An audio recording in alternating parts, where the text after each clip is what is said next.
Hi, second graders. I'm going to finish reading Sophie Takes the Sky to you guys. We left off last time, and Sophie's mom and sister decided, well, Sophie's mom decided that Sophie didn't need to go to the carnival because you remember that Sophie is scared of everything. So they decided to leave her back. Well, Sophie saw a cat in the garden and she was brave enough to pet it. She thought it might bite, but she was brave enough to pet it. So that gave her an idea of maybe she could go into the carnival. So then she came upon on her way there, she came upon a dog and she wasn't frightened. And then a man offered to take her into town because he was going into town and take her in his cart. She was scared at first, but she made it. And then when the last chapter that we read, she was at the carnival and she had found the balloon. And now we're going to see what happens next. Maybe she goes on the balloon. So we are on chapter 8, A Surprising Adventure. It was not difficult for Sophie to find what she was looking for. The balloon was enormous, much bigger and taller than anything else. Crowds of people stood looking at the magnificent balloon, but the famous balloonist was nowhere to be seen. Sophie crept closer. She stared at the balloon that would soon be high up in the sky. She gazed at the beautiful blue silk and the brightly colored flags that hung all around it. She saw that there was a big basket underneath the balloon for the balloonist to ride in. Strong ropes tied the basket to the balloon. Sophie put out a hand to touch the basket. Just fancy that she had touched the wonderful balloon.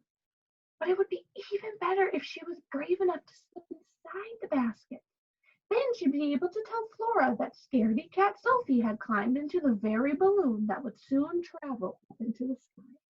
Remember that Flora is her older sister. Before that moment, Sophie would never have thought of doing anything so bold. She'd have been far too worried that she might get in trouble. But now she thought of the black cat and the brown dog, and she decided it was time to have an adventure. She picked up the skirts of her best dress and got quickly into the balloon's basket before anyone saw her. There she is.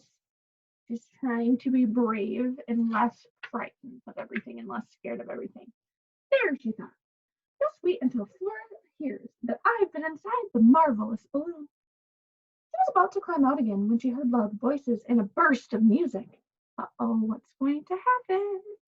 The famous balloonist had arrived and the crowd was cheering and clapping.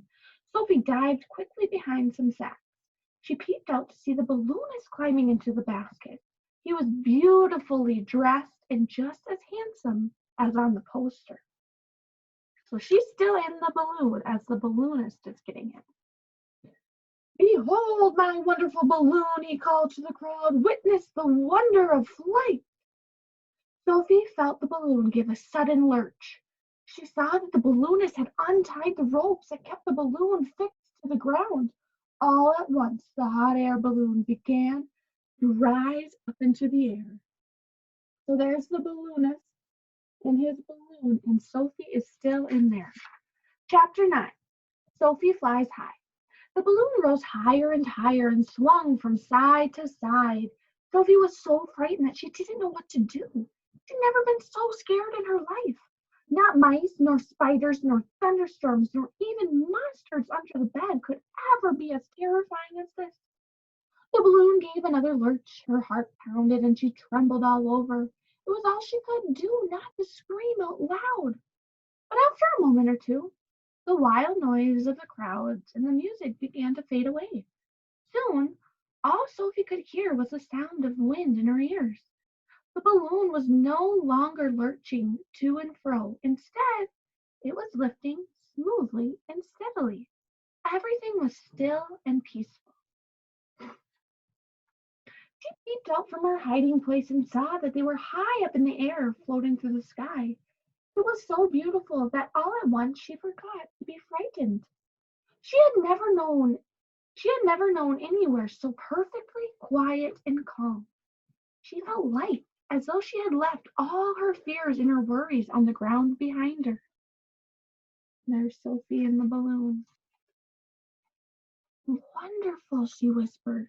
Oh! Shrieked the balloonist in alarm. Who are you? What are you doing here? I didn't mean to scare you, said Sophie, her cheeks pink. I got into your balloon to have a look at it, and then you took off before I had time to get out. I'm very sorry. So she scared the balloonist. He didn't know that she was there. The balloonist stared at her. He looked pale and sweaty.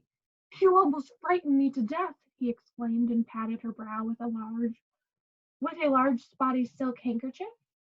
My goodness, I think you are the first little girl to fly in a hot air balloon. How brave and bold you must be. It was Sophie's turn to stare now. Her? Scaredy cat Sophie, brave and bold?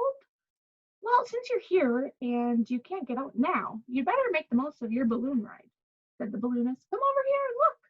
Sophie came and stood beside him. She could see the whole of the fair spread out beneath them.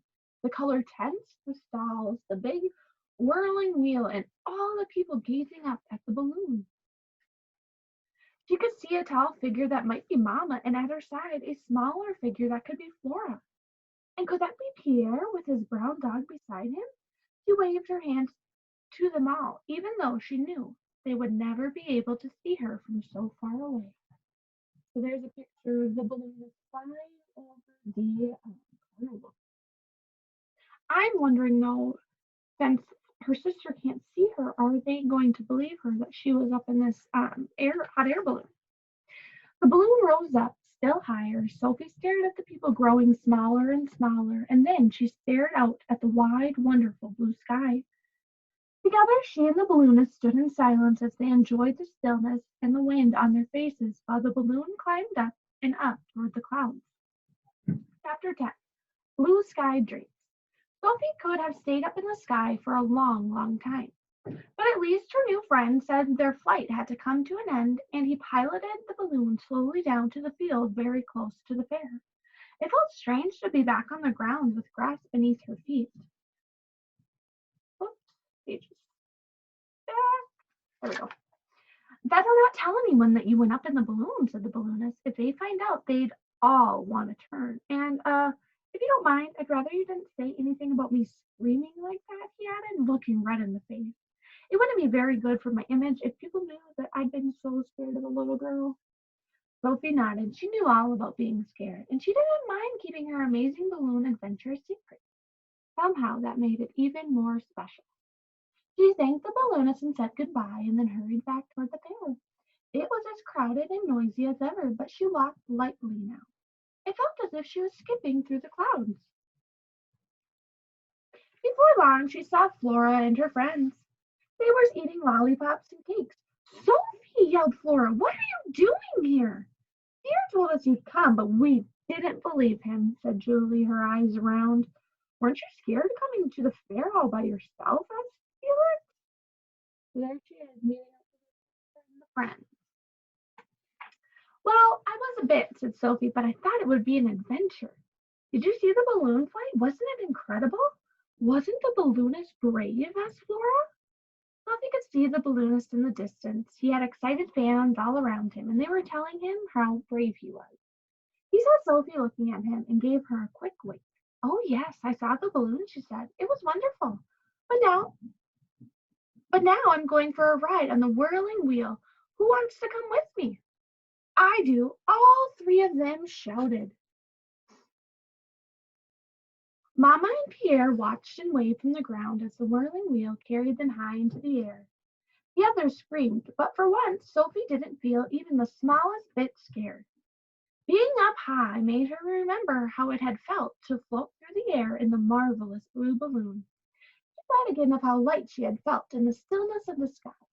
Someday soon, she decided, she was going to ride in a hot air balloon again.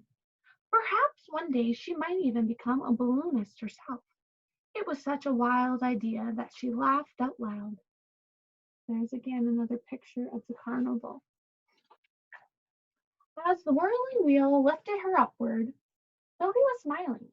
She was dreaming fabulous dreams of flying, of drifting on and on through the clouds into a wide and wonderful blue sky. And the whirling wheel would be like a Ferris wheel at a carnival. Um, and actually, there is a real girl named Sophie, and her name is Sophie Blanchard, and I'm going to read a little bit about her too. So um, this book was based off of this Sophie. So Sophie Blanchard was born in a village near Rochelle in France in 1778, so a very, very long time ago because it's 2020, and grew up to become one of the world's first female aeronauts. And that has to do with an aeronaut, has to do with flying. So she was the world's first female aeronaut. Not much is known about Sophie's childhood or her family. So for this story, I have imagined her mama and an older sister, Flora. So not much was known about it, so she kind of made up her own idea of Sophie and her family. Historians think Sophie made her first hot air balloon ride when she was 16, but I have imagined a secret balloon adventure that could have happened when she was even younger. When she grew up, Sophie married the balloonist Jean-Pierre Blanchard and was soon well known across Europe for the amazing balloon flights she made with her husband. After Jean-Pierre died in 1809, Sophie went on working as a solo balloonist. She became famous for her daring nighttime flights, for launching fireworks from her balloons, and for her dangerous adventures like crossing the Alps by balloon, where the temperature dropped so low that icicles formed on her hands and face. She was a favorite of Napoleon and was later made France's official aeronaut by King Louis. She died in 1819 in Paris after an accident when her balloon caught fire. Today, the girl who was once too afraid to ride in a carriage is remembered as a bold adventurer and an important figure in the history of aviation. And aviation, again, has to do with flying. And now that I read that about Sophie, I think Cody and I watched a movie about Sophie on Amazon Prime. And I cannot remember the name of it, but it was about a girl. Um, Same thing. She was an adventurer. She was a balloonist, and she did all of this crazy stuff even after her partner, her husband, died. That was pretty cool. I hope you like this story. I thought it was really good, and I liked all the illustrations, and I hope you guys enjoyed it. So this was Sophie Takes to the Sky. I will have this in my classroom, so if you want to borrow it next year, you sure can. Thanks, second graders.